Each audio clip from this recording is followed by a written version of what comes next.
Right now, millions of people are doing the most dangerous thing you can do with your money. Nothing. They're staying put. Heads down, working harder, hoping nobody notices them. It feels responsible. It feels safe. It's neither. Look at what just happened. In 2026, more than half of tracked layoff events named AI or automation as a driving force, affecting over 170,000 workers across 173 companies. Entire job levels quietly disappeared. And the people who survived those cuts learned exactly the wrong lesson. They learned to hold on tighter. There's a name for it now: job hugging. Here's the uncomfortable part. Loyalty used to be an investment. Today, it's a discount you hand your employer for free every single year without ever seeing the invoice. In the next 10 minutes, I'm going to show you why staying quietly caps your income, what it's actually costing you, and how to rebuild your career so nobody but you decides what you're worth. Stay with me. Section 3 is where most people realize how far behind they already are. Section 1, the safety that isn't. Let me describe your Monday morning. You open your laptop, you scan the team channel to see who's still there, and you feel a small, quiet relief that your name is still on the list. That relief is the trap. Because AI didn't come for jobs one at a time, it came for entire levels. Companies looked at the bottom of the ladder and decided they didn't need it anymore. Employment for workers aged 22 to 25 in AI-exposed occupations has fallen by roughly 13% since late 2022. Read that again. Not fired, not replaced, just never hired in the first place. And when the bottom rungs vanish, something happens to everyone standing above them. The ladder stops moving. Nobody gets promoted because nobody is climbing up behind them to take their seat. So you sit still. You tell yourself you're being smart. Wait out the storm, protect the paycheck, don't make noise.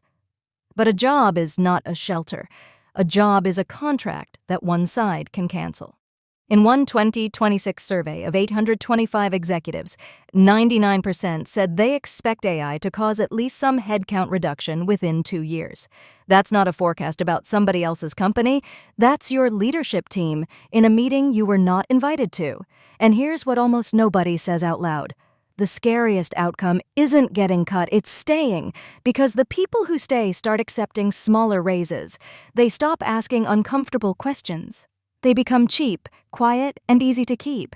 And the cheaper you are to keep, the less anyone has to fight to keep you. Safety in this market is not a place you sit. It's a position you build. Section 2, the loyalty discount. Now let's talk about the number that actually hurts. Your raise. Every year, the same ritual happens. You sit in a room, you list your wins, and someone tells you what percentage you get. And here's the part nobody explains to you. That percentage is not calculated from your value. It's calculated from your current salary. Think about what that means. Your employer is not asking what you're worth today. They're asking what the smallest possible increase is on the number they already gave you. An outside employer does the opposite. They open with the market rate for the problem you can solve. They have no history with you, no old number to anchor to, no memory of you as the person who was hired 3 years ago at a junior rate. That gap between those two calculations, that's your loyalty discount. And it compounds. Because next year's raise is a percentage of this year's discounted number. The gap doesn't stay the same size. It widens quietly. Every 12 months, you stay comfortable. This is why you can be genuinely excellent at your job and still feel like nothing changes. You're not being punished. You're being anchored. And when the market gets scary, the anchor gets heavier. Because fear makes people stop negotiating. They tell themselves, at least I have something. They accept 2% in a year when their skills got twice as valuable. Your employer is not evil for this. They're just doing arithmetic. The mistake is expecting the person who benefits from your silence to break it for you.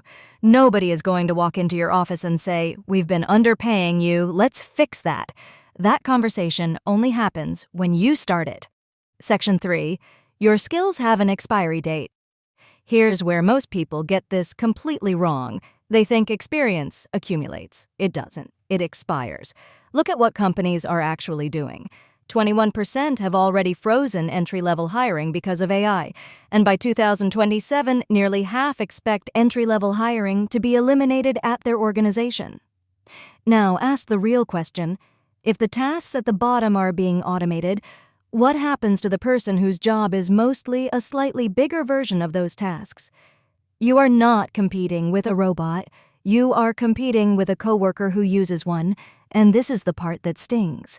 Tenure feels like proof of skill, but it's actually proof of exposure to one company's way of doing things. 5 years of doing the same workflow is not 5 years of growth. It's 1 year, repeated. The market doesn't pay for time served, it pays for problems solved. So here's the honest test. If your job disappeared tomorrow, could you describe your value without naming your employer? Not your title, not your tenure, the actual outcome you create. Most people can't. And that isn't because they're lazy. It's because their entire professional identity was built inside a building that could close. There's a brutal signal hiding in the data. Half of business leaders surveyed in 2026 said their company will lay off existing workers specifically because AI is consolidating roles. Consolidating, that's the word. 2 jobs become one, and the survivor is whoever proved they can operate at the higher level. That proof has to exist before the meeting happens. Nobody builds their case during the layoff. They build it in the 18 months nobody was watching. Section 4. How to Become Un-Fireable. So what do you actually do? Not theory. 4 moves starting this week. Move 1. Own a number. Find one metric your company genuinely cares about. Revenue, retention, cost, speed. And attach your name to it. Not tasks, a number. People who own outcomes survive consolidation. People who own tasks get consolidated. Move 2. Build proof outside the walls. A portfolio, a case study, a public breakdown of a problem you solved. If the only record of your competence lives on your employer's servers, you don't own your career. You're renting it. Move 3. Interview once a year even when you're happy. This is not disloyalty. It's calibration. One conversation tells you the market rate for your skills, and that number is the only real leverage you will ever have in a salary review. Move 4. Start one income stream that doesn't require permission. Small is fine. The point is not to replace your salary this year. The point is to break the psychological monopoly your employer has over your survival. Because that's what actually changes. The day money arrives from a second direction, you stop negotiating from fear. And people who negotiate without fear get paid differently. Not because they're better, but because they're willing to walk. Notice what all 4 moves have in common. None of them require quitting. None of them require a risky leap. You can start every single one while keeping the exact job you have today. Loyalty isn't the problem. Blind loyalty is. Give your company excellent work. Just stop giving them your only copy of your future. Let's bring this home. The job market changed permanently, and the old rules changed with it. Show up, stay long, get rewarded. That deal is over, and pretending otherwise is expensive. But here's what I want you to actually take away.